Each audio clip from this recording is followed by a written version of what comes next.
This is going to be a video about stacking a cord of wood into a 8-foot by 5-foot by 5-foot tall cube and doing it in such a way that the whole thing doesn't fall down.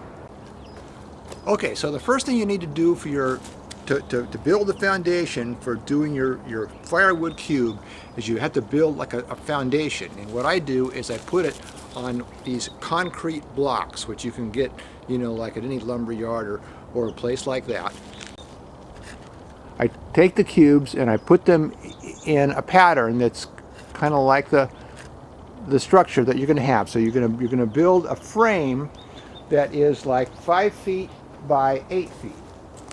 And you do that by taking 4x4s and you put a 4x4 in each over.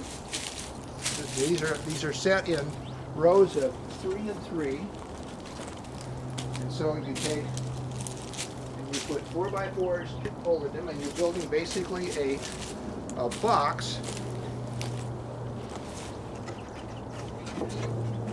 And then those 4x4s are made out of well, they're 4x4s and they're 5 feet long, and then I have 2x6s.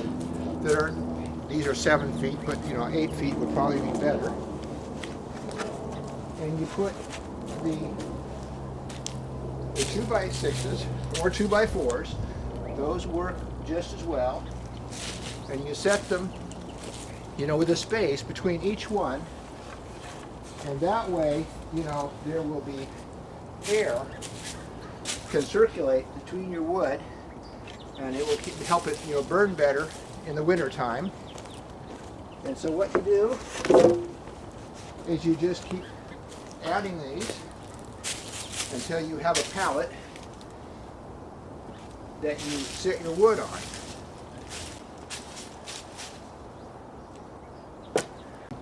Your firewood on here, and we'll stack it this way, and then the real trick is the corners, and that's what I'll be showing you next. Okay, I would say that the most important part in building your wood pile is the corners, because this is the secret that keeps them from falling down. And what you do is you find basically logs that have been cut in half, because they're the most stable, and then you crisscross them. 2 this way, 2 that way, 2 this way. And you keep doing that, and you do that all the way across on your edge, and you do that on both sides. And as you're stacking your wood, you keep in mind where these are, because you take the other kind of shapes and you put them in the middle, but as you find these, you always stack them toward the end. So I'll be showing you kind of more of how that works later on, but this is the basic principle. And also, if you can kind of lean them toward the inside a little bit, because it's fairly stable, and the more weight gets on it, the more stable it gets. And it's amazing, that you can get this thing like 5 feet high, and the whole thing doesn't fall over. So that's the secret. Okay, and just to kind of give you a better idea, this is the corner of the beginning of the wood pile, and you can see the crisscross. And that's going to be the pattern. It'll be crisscrossing on the both ends with the wood stacked in the middle, and you can probably see a tiny bit now that the crisscross ones are leaning a little bit in toward the middle. So anyway, that's what that looks like, and we'll just kind of show you more as the wood pile goes up.